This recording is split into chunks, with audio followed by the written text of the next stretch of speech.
আল্লাহ তাআলা বলে, হে বান্দা তোমার বন্ধু হবে আল্লাহ তার রাসূল এবং ঈমানদারেরা।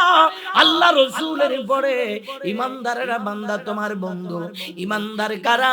জমিনের মধ্যে যারা সালাত কায়েম করে, জমিনের মধ্যে যারা যাকাত প্রদান করে, জমিনের মধ্যে যারা আল্লাহ রাব্বুল আলামিনের কুদরতের দরবারে বিনয়ী হয়ে যায়, আল্লাহর দরবারে সিজদায় পড়ে পড়ে আল্লাহর ডাকে, আল্লাহর প্রেমে ফানা হয়। এই জমিনের মধ্যে যারা আল্লাহ রাব্বুল আলামিনকে খুশি করতে চায়, এরাই হলো ঈমানদার। আল্লাহ বলে, ও বান্দা তোমাদের বন্ধু আল্লাহ রাসূলের পরে যদি হয়, এই ঈমানদারেরাই হবে। সুবহানাল্লাহ। ওই ঈমানদারকে যদি বন্ধু বানাও, ঈমানদারের কাছে যদি থাকো, ঈমানদারের সাথে যদি সম্পর্ক রাখো, ঈমানদারের সাথে যদি ভালোবাসার একটা কানেকশন যদি রাখো, বান্দা তাইলে মনে করবা দুনিয়ার কোন জায়গায় আর তুমি বিপদগ্রস্ত হইবা না, কোন জায়গায় তুমি লুটপাটের শিকার হইবা না, লাঞ্ছনার শিকার হইবা না। কারণ তুমি আল্লাহ যাদেরকে মনোনীত করেছে, আল্লাহ যাদেরকে ঈমানদারের সার্টিফিকেট দিয়েছে, আল্লাহ যাদেরকে বন্ধুরূপে গ্রহণ করেছে, আল্লাহ যাদেরকে ওলি বানিয়েছে, এদেরকে যখন তুমি বন্ধু বানাইলা, এদের সাথে যখন তুমি হয়ে গেলা, তোমার ঈমান আকীদার পাহারাদার আল্লাহ তাদেরকে বানাই দিয়েছে। সুবহানাল্লাহ। তখন তোমার অভিভাবক থাকবে, যখন তোমার শিক্ষক থাকবে, তখন তোমাকে কেউ আর আঘাত করার সুযোগ পাইবে না, তোমাকে পথভ্রষ্ট করার কেউ চেষ্টাও করবে না। আর যখন তুমি অভিভাবক শূন্য হয়ে যাবা, আর যখন তুমি কোন ধরনের গাইডলাইন ছাড়া রাস্তায় চলাচল করবা, এক সেকেন্ডের নিরাপত্তা তোমার কেউ দিবে না। কারণ তুমি নিজেকে অনেক বড় মনে করো, তুমি নিজেই অনেক কিছু বোঝার চেষ্টা করো। একটা জিনিস মনে রাখবা, এই রকম নিজেই যদি নিজেকে বড় মনে করো, তাইলে তোমার নিরাপত্তার কেউ দিবে না। ওই নিরাপত্তার জায়গা হলো আল্লাহর ঈমানদার বান্দাগণ। ওই ঈমানদারের সাথে যখন যাইবা, তুমি ঈমানি সুগরানগুলি পাইবা, ঈমানি দৌলতগুলি পাইবা। আল্লাহ রাসূলের প্রেমের একখানা জাগরণ তোমার ভিতর তৈরি হবে। ঈমানদারের পাশে যখন তুমি যাইবা, ওই ঈমানদারকে তুমি দেখবা দুনিয়ার পাগলামি ছেড়ে দিয়েছে, রাত গভীর হলো, সমস্ত মানুষগুলি দামি বিছানার মধ্যে ঘুমায়, এসি ছেড়ে দিয়ে ঠান্ডা রজনীর মধ্যে কম্বল নাকের উপরে দিয়া দুনিয়ার মানুষগুলো ঘুমায়।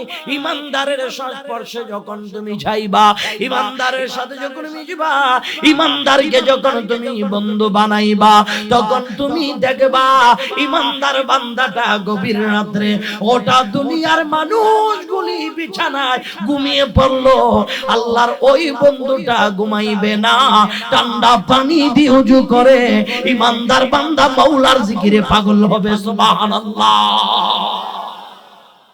এজন্য আল্লাহ বলে, ইয়া আইয়ুহাল্লাযীনা আমানুত্তাকুল্লাহা ওয়া কুনু মা'আস সাদিকিন।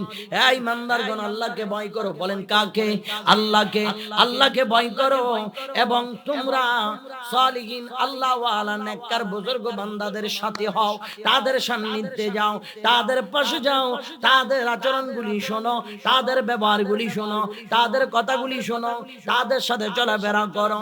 কারণ এরা আমি আল্লাহকে ভয় করে, আমি আল্লাহকে ভয় করে, এরা আমার সাথে বন্ধুত্বের কানেকশন করেছে। যার বন্ধুত্বের কানেকশন এত বেশি প্রসারিত, এত বেশি পাওয়ারফুল, যারা এই জমিনে অস্ত্র ছাড়া, লাঠি ছাড়া, বোমা ছাড়া, গুলি ছাড়া আল্লাহর জমিনে অসংখ্য বেদিনকে, অসংখ্য ধর্ম বিরোধীকে কালেমার দাওয়াত দিয়া কলবের ভিতরে আমার বাজান কোরআনের প্রেম জারি করে দিয়েছে।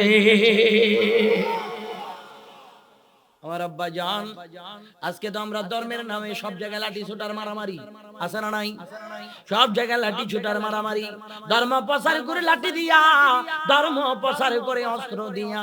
আমার বন্ধুরে, যাদের সম্পর্ক আল্লাহর সাথে নাই, রাসূলের সাথে নাই, যাদের সম্পর্ক আল্লাহর বন্ধুদের সাথে নাই, তারা নিজেদের এজেন্ডা বাস্তবায়ন করার জন্য অনেক কৌশল নিবে, অনেক সন্ত্রাসীর আশ্রয় নিবে। আর আর যারা আল্লাহর সাথে বন্ধুত্ব হয়েছে তাদের লাঠি লাগে না, অস্ত্র লাগে না, তাদের এই জবানের পাওয়ার হাজার কোটি বোমার চেয়ে বেশি। সুবহানাল্লাহ। আল্লাহর ওলি হুজুর সুলতান গরিব নওয়াজ কালেমার দাওয়াত দেওয়ার জন্য ভারতবর্ষে আসতেছেন। আব্বা জান এমন টাইমে বাজান ফিলিস্তিনের উপর দিয়ে যখন আসে সাবসাওয়ার নামে একটি জায়গায়, হুজুর সাইয়েদনা গরিব নওয়াজ একটু করে আরাম করবেন। ওই জায়গায় একটা বাগান ছিল যেখানে উন্মুক্ত বিকাল বেলায় মানুষগুলি ঘোরাঘুরি করে হাঁটাহাঁটি করে। হুজুর খাজা কুতুবউদ্দিন বখতিয়ার কাকিকে নিয়ে ওই বাগানের ভিতরে ঢুকে পড়লেন একটু আরাম করবেন। সূর্য ডুবে যাবে অনেক দূরের পথ, সকাল বেলায় রওনা হইব, এই জায়গায় একটু আরাম করি। সাইয়েদনা গরিব নওয়াজ যখন ঢুকলেন আরাম করার জন্য, বাগানের কর্মচারীরা এসে কয়, হুজুর আমাদের বাগানের সিস্টেমটা মনে হয় আপনার কাছে জানা নাই। কিরে সিস্টেম কি? সিস্টেম হলো হুজুর আমাদের মালিকটা বড় অহংকারী, বড় বখরওয়ালা, বড় গাদ্দার, বড় পাওয়ারফুল। এখানে বসবেন, এখানে ঢুকবেন, সব ঠিক আছে। সূর্য ডোবার আগে, সূর্য ডোবার পরে এখানে বসার কোনো সুযোগ নাই। একটু পরে বাগানের মালিক আসবে, যদি আপনাকে বাগানের ভিতরে যদি মাগরিবের পরে দেখে তাহলে আমাদের চাকরি বাকরি সব করা শেষ হয়ে যাবে। আল্লাহর মেহেরবানি, আমাদের দিকে তাকাই আপনি বের হয়ে যান। আল্লাহর ওলি হুজুর সাইয়েদনা গরিব নওয়াজ তারপরে বললেন, না না না, আমি বের হওয়ার জন্য ঢুকি নাই, আমিও বের হব না, তোমাদের চাকরিও যাবে না। সবাই বলে, হুজুর এটা কিভাবে সম্ভব? আপনি আমাদের কথাটা শুনেন, দয়া করে আমাদের প্রতি আপনি দয়া করুন। আমি তো দয়াই করেছি, তোমাদের চাকরিও যাবে না, আমি মাইনুদ্দিন বাগান থেকে বের হব না। মাগরিবের পরে আমার বাগানের মালিক এসেছেন, যার নাম ছিল ইয়াদগারে মোহাম্মদ, যে ছিল শিয়ার বড় নেতা। শিয়া বলেন কি? শিয়ার বড় নেতা ইয়াদগারে মোহাম্মদ আসছেন। আসার পরে দেখতেছে আমার বাগানের একটা কোনায় আমার বন্ধু শুনেন হুজুর সাইয়েদনা গরিব নওয়াজ দেখা যাচ্ছে একজনকে নিয়ে কোরআনুল কারীমের তেলাওয়াত করে। বাগানের লোকজনদেরকে যারা দায়িত্বরত তাদেরকে বললেন তিনি কে? কয় হুজুর পরিচয় জানি না, নামও জানি না, একজন মুসলমানের মনসী ঢুকেছেন, বললাম ওনাকে চলে যাইতে, উনি যায় না। এমন বললাম থাকলে আমাদের চাকরি যাবে, তাও তিনি মানে না। হুজুর এত বলার পরও তিনি বের হলো না। এখন দায়িত্ব আপনার মালিক, আপনি নিজেই বাগানের, আপনি নিজেই বলেন ওনাকে বাগান থেকে বের হইতে। গৌরবকারী ফখরকারী ইয়াদগারে মোহাম্মদ দিয়া আমার বাজান সাইয়েদনা গরিব নওয়াজের কয়, ইয়া মুসলমানের মনসী তুমি কি ডা? এই কথা বলে যখন ডাক দিয়ে হুজুর সাইয়েদনা গরিব নওয়াজকে, গরিব নওয়াজ নূরানি মাতা মুবারক কানা তুলেছে, কোরআনুল কারীম বন্ধ করিয়া একটা নজর যখন দিয়েছে গোরার পিঠে, ইয়াদগারে মোহাম্মদকে এক সেকেন্ডের মধ্যে ইয়াদগারে মোহাম্মদ গোরার পিঠ থেকে বেহুশ হইয়া জমিনে পড়তে দেরি লাগে না।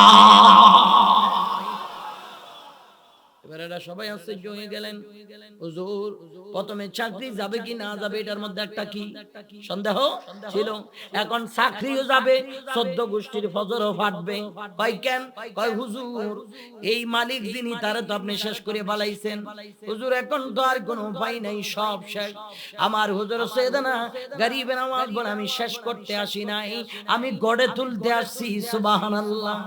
হুজুর গড়ে তুললেন কই? আমরা তো এবং সন্তান হব, মা হারা, বাবা হারা, বিটা হারা, বাড়ি হারা, দেশ হারা হয়ে যাব। উনার বংশ উনার পরিবার যদি জানে আমাদেরকে রাখবে না। হুজুর আপনি যদি একটা নজর দিয়া জিন্দা মানুষের বেহুশ বানাইয়া ফেলাই দিতে পারেন, আমাদের বিশ্বাস আর একটা নজর দিলে এই বেহুশ মানুষটা সেকেন্ডে জিন্দা হইতে পারে। হুজুর যেমনি এক নজর দিয়া বেহুশ বানাইছেন, আর একটা নজর দিয়া হুশ জ্ঞানটা ফিরাই দেন না। সুবহানাল্লাহ বলবেন না? আর একটা নজর দিয়া হুশ জ্ঞানটা ফিরাই দেন না। হুজুর সাইয়েদনা গরিব নওয়াজ হযরত খাজা কুতুবউদ্দিন বখতিয়ার কাকি বলে, এ বখতিয়ার রে, ইয়াদগারে মোহাম্মদের চেহারার মধ্যে একটু পানি ছিটা মারো। পানি যখন ছিটাই দিছে গো, এত বড় গৌরবকারী ফখরকারী আমার বাজান ইয়াদগারে মোহাম্মদ দাঁড়াইয়া তাড়াতাড়ি হুজুর মঈনুদ্দিনের দুটা বেলায়েতের কদম জড়াই ধরে কয়, হুজুর আমি এত বড় রাজত্বের মালিক ছিলাম, এই বাগানের মালিক ছিলাম, অত্র অঞ্চলের গভর্নর ছিলাম, আমি অন্ধ ছিলাম, আমি বড় গৌরবকারী ফখরকারী ছিলাম, আমি আর এই রাজত্বের মালিকগিরি চাই না, গভর্নরই চাই না, আমি বেলায়েতের গভর্নর মঈনুদ্দিনের গোলামি চাই। আল্লাহু আকবার। ইয়া রাসূলুল্লাহ সাল্লাল্লাহু আলাইহি ওয়াসাল্লাম।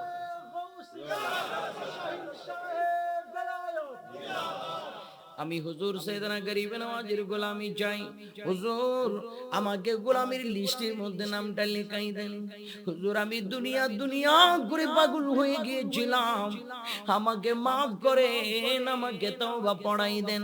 তাইলে বোঝা যায় যেই বান্দা আল্লাহর সাথে বন্ধুত্ব স্থাপন করে ওই বান্দার জবানের পাওয়ারও এত বেড়ে যায়, যেই নুরানি জবান দিয়া বললে অসংখ্য বেদিনারা কালেমার দাওয়াত গ্রহণ করে নেয়। আর যার সাথে আল্লাহর সাথে বন্ধুত্বের সম্পর্ক নাই, আল্লাহকে মানে না, রাসূল মানে না, এ দিন ধর্মের নাম দিয়া, ধর্ম প্রচারের নাম লাঠি ছোটা দিয়া মানুষকে আঘাত করে। ও দুনিয়ার মুসলমান, এজন্য বলি আল্লাহর প্রেমে যারা ফানা হবে এরা এই জবানে পবিত্র বাণী ছেড়ে ছেড়ে এই জমিনের মধ্যে কালেমার দাওয়াত জিন্দা করবে, কোরআনের দাওয়াত জিন্দা করবে। তার জ্বলন্ত প্রমাণ হলো হুজুর সাইয়েদনা গরিবে নওয়াজ।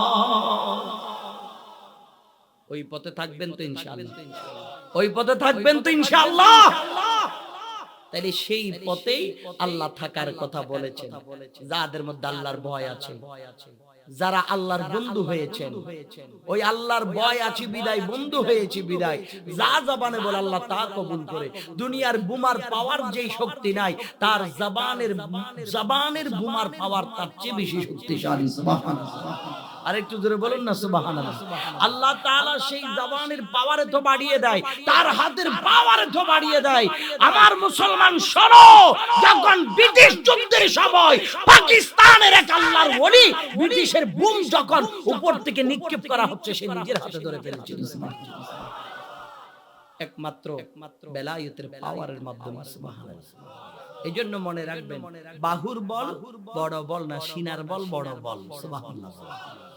আল্লাহ মানুষকে তিন প্রকারের শক্তি দেয়, মাথায় দেয়, সিনায় দেয়, শরীরে দেয়। কিন্তু সিনায় যেই পাওয়ার শক্তি দান করে, ওই পাওয়ার ওই শক্তি এত পাওয়ারফুল যেটা দেহের শক্তি এত বেশি প্রভাব বিস্তার করতে পারে না, যেটা সিনার শক্তি প্রভাব বিস্তার করতে পারে। কথা বলেন ঠিক কিনা?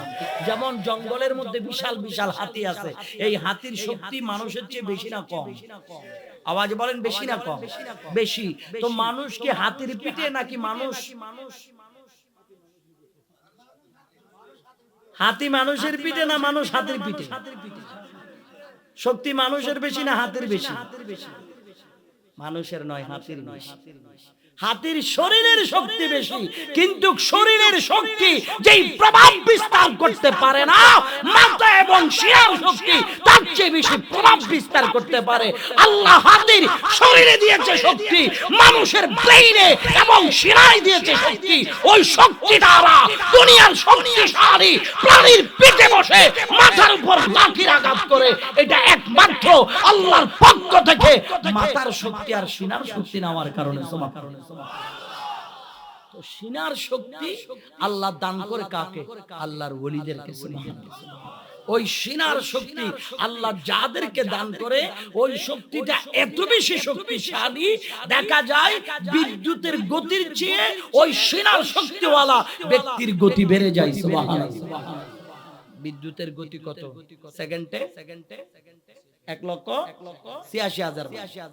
যখন ব্যক্তির গতি যখন বিদ্যুতের গতির চেয়ে বেড়ে যায়, তখন সময় ব্যক্তির পিছনে পড়ে যায়। সুবহানাল্লাহ। এরকম অসংখ্য কারামত আউলিয়া কেরামের আছে। আমি এখন দেখেছি এখানে, আপনি দেখেছেন এখানে, আপনি বিদেশ গিয়ে দেখতেছেন আপনার সামনে আল্লাহর ওলি হাঁটতেছে। সুবহানাল্লাহ। কিসের পাওয়ারে? শরীরের সিনার পাওয়ারে। বলেন কিসের পাওয়ারে? সিনার পাওয়ারে। বেদিনকে কালেমা পড়িয়েছেন শরীরের পাওয়ারে না সিনার পাওয়ারে? অমুসলিমকে মুসলমান বানিয়েছেন শরীরের পাওয়ারে নয়, সিনার পাওয়ারে। তাইরে ওই সিনার পাওয়ার আল্লাহ কাকে দান করে? যে জমিনে আল্লাহর বান্দা হয়ে আল্লাহর বন্ধুর জন্য আশা করে নিজের জীবন যৌবনকে কুরবান করে দেয়, সে জমিনে বসে স্রষ্টার সৃষ্টির শ্রেষ্ঠ বন্ধু হয়ে আল্লাহর ওলিতে রূপান্তরিত হয়, যার সিনার পাওয়ার আল্লাহই বাড়িয়ে দেয়। সুবহানাল্লাহ। যেটার সাথে দুনিয়ার শক্তি মোকাবেলা করতে পারে, দেহের শক্তি মোকাবেলা করতে। তো এই আউলিয়া কেরাম যারা, ওনারা ওলি হয়েছেন কেমনে সেটা তো আমরা জানি, তো জানার পরে মানি না কেন? ওলি হয়েছেন তো আল্লাহকে ডেকে, রসুলকে ডেকে, নিজের জীবনের আরামায়েশকে বিসর্জন দিয়ে সব কটা আল্লাহ রসুলের কদমে কুরবানি দিয়ে আল্লাহর বন্ধু হয়েছে। তো আল্লাহর বন্ধু হয়েছে বিদায় তো আজকে দুনিয়ার জমিন থেকে শত বছর, হাজার বছর পর্দা করেছে, এরপরও বান্দা আল্লাহর ওই বন্ধুকে বলে, বলেন না বলছে? আল্লাহর ওলিদের উরুস মোবারক হয় কিনা?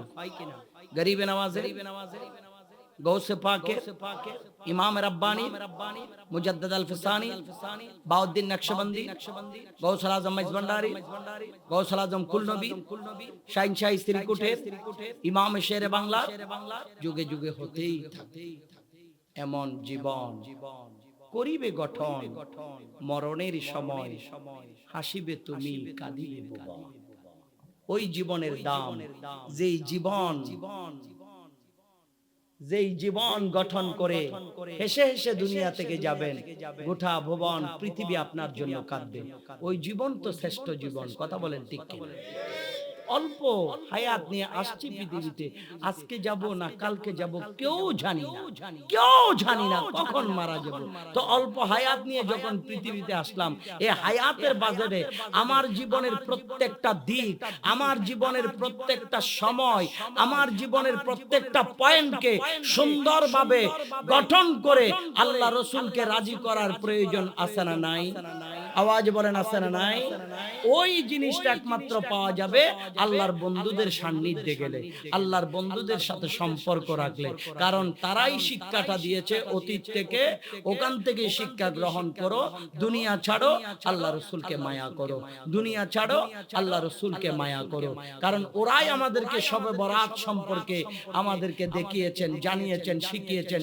এখানে দারুল উলুম দেওবন্দ আসে না ইসলাম নিয়ে, এখানে জামি আহমদিয়া সুন্নি আসে না ইসলাম নিয়ে, এখানে হাটহাজারী দেওবন্দ মাদ্রাসা আসে না ইসলাম নিয়ে, এখানে ইসলাম নিয়ে এসেছেন শাহিনশাহ শ্রীকুট, ইসলাম নিয়ে এসেছেন গৌসুল আজম মাইজভান্ডারি, ইসলাম নিয়ে এসেছেন শাহ আমানত, ইসলাম নিয়ে এসেছেন বাবা মুহসিন আউলিয়া। মাদ্রাসা আসার আগেই আল্লাহর ওলিরা কোরআনের দাওয়াত নিয়ে এসেছেন। ঠিক কিনা? ওই ওলিদের পথেই যেতে হবে, ওলিদেরকেই মানতে হবে। ওনাদের জীবনটা কেমন ছিল সেটা আমাদেরকে পর্যালোচনা করতে হবে। তখন দেখবেন দেশ, দশ, সমাজ সুন্দর রূপে আবার সাজগুজ হচ্ছে, সব দিক দিয়ে একটা উৎসব মুখরিত পরিবেশ দেখা যাবে। যদি আমরা বুঝতে পারি সব কটা ঘুরিয়ে পেঁচিয়ে মূল জায়গায় যদি আসতে চাই, তখন আমরা বুঝতে পারবো নিজের জীবনের সবকিছুর চেয়ে বেশি মায়া আল্লাহ তার রাসূলকে। তখন শান্তি, এর আগে আর কোনো শান্তি নেই। এর আগে দেখবেন এরকম দিনের পর দিন শুধু কমবে, যে বাড়বে না। কোনো ভালো কাজে কোনোদিন বাড়বে না, শুধু কমবে। মসজিদ বাড়বে কিন্তু মুসল্লি বাড়বে না। মসজিদে টাইলস হবে, এসি হবে, আইপিএস হবে, মুসল্লি থাকবে না। বিশাল বিশাল মাহফিল হবে, লক্ষ লক্ষ শ্রোতা হবে, হেদায়েত হবে। বুঝতে পেরেছেন কথা? হাজার হাজার পীর বাড়বে, মুরিদ বাড়বে না। পীরের ভিতরে ইখলাস থাকবে না, দ্বীনের দাওয়াত দেওয়ার মানুষের অভাব থাকবে না। কিন্তু সেই মানুষগুলা কণ্ঠস্বর, কণ্ঠনালীর উপরে থাকবে, কোরআনের তিলাওয়াত সুন্দর ভিতরে ঢুকবে। এটা আল্লাহ রাসূলের বাণী। দিনের পর দিন এরকম হতেই থাকবে। তাহলে এখান থেকে বেরিয়ে আসা, এখান থেকে ফিরে আসা একটাই উপায়, নিজেও বাঁচো, নিজের হাল পরিবারকেও। আর কোন নিজেও নামাজ পড়েন, ছেলে মেয়েকেও নামাজি বানান। নিজেও হালাল খান, ছেলে মেয়েকে হালাল খাওয়ান। নিজেও হালাল পথে চলেন, ছেলে মেয়েকে হালাল পথে চলান। নিজেও হালাল ব্যবসা করেন, ছেলে মেয়েকে হালাল ব্যবসার শিক্ষা দেন। নিজেও আল্লাহ রাসূলের প্রেমে জান মালকে উৎসর্গ করেন, নিজের ছেলে মেয়েকেও সেই শিক্ষা দেন। নিজেও হারাম খাইবেন না, নিজের ছেলে মেয়েকে হারাম খাইতে দিবেন। ঘরে ঢুকাইলে নিষেধ করবেন। আপনার ছেলে এনেছে, কোত্থেকে আনছে এটা জিজ্ঞেস করুন। এটা কি হালাল মাল নাকি হারাম মাল, এটা ছেলে মেয়েকে জিজ্ঞেস করার দরকার। পেয়েছেন বিদায় লুটে পুটে খেয়ে নিবেন এরকম না। চিরস্থায়ী ক্ষমতার মালিক, চিরস্থায়ী হায়াতের মালিক পৃথিবীতে কেউ না। সবাইকে একদিন আল্লাহর দরবারে সারেন্ডার হইতে হবে। কথা বলেন ঠিক কি? ক্ষমতা হোক, টাকা হোক, পিরালি হোক, হুজুরগিরি হোক, ইমামগিরি হোক, মুক্তাদিগিরি হোক, হায়াতের বাজেট হোক, সব কিন্তু একদিন শেষ।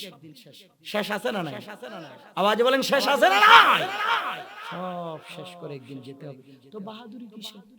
এত ফখর কিসের? এত গৌরব কিসের? একজনই তো অপারেটিং করে গোটা সৃষ্টি জগৎ।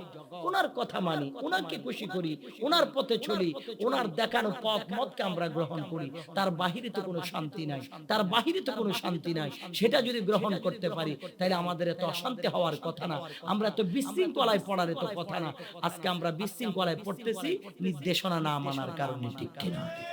নির্দেশনা যদি মানতাম তাহলে এত বিশৃঙ্খলায় পড়তাম। আল্লাহ যেন আমাদেরকে আল্লাহ ও তার রাসূলের নির্দেশনা মেনে কোরআন সুন্নাহর পথে মতে নিজেদের সুন্দর জীবন গঠন করার তৌফিক আল্লাহ তাআলা যেন দান করে। আমিন। এই পবিত্র লাইলাতুল বারাত, এই রাতকে যেন আমরা সম্মান করতে পারি। আমরা যেন প্রত্যেকটা জওয়ান বুড়া মুরব্বী যারা ইসলামি দেব, মোটামুটি শরীরের জীবাণী কমে যাবে।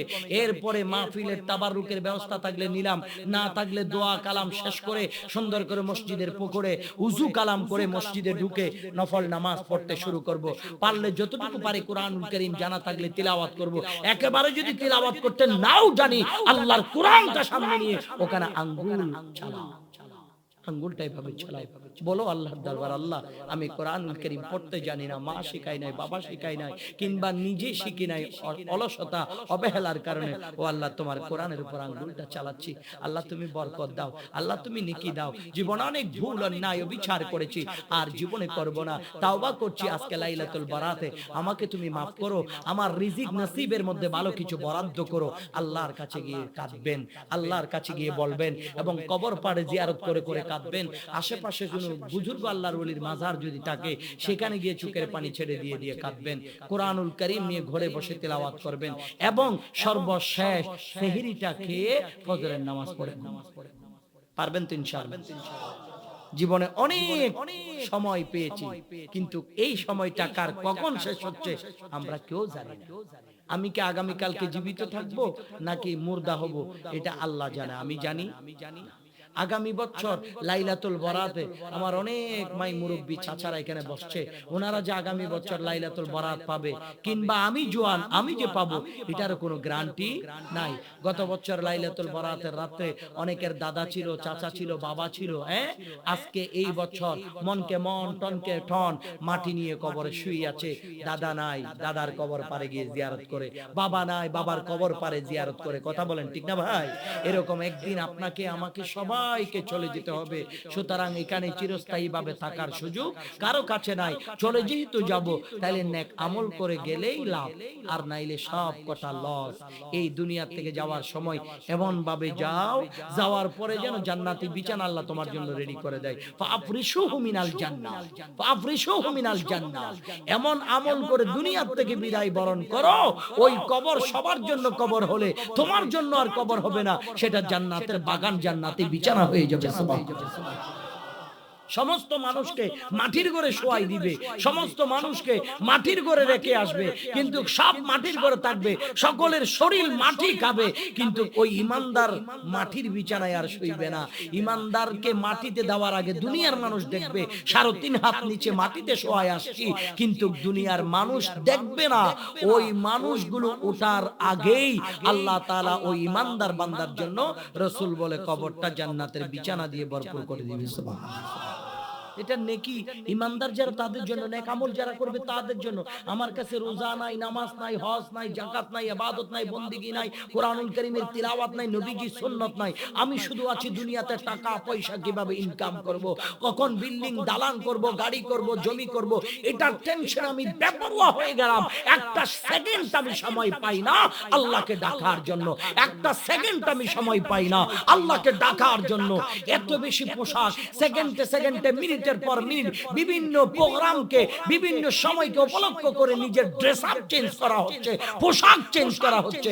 কিন্তু আল্লাহর এমন মকবুল বান্দা আছে যাদের শরীরে পোশাক নাই, ভালো কোনো জামা কাপড় নাই, কিন্তু জামানটা এক সেকেন্ডের জন্য আল্লাহর জিকির বন্ধ হয়।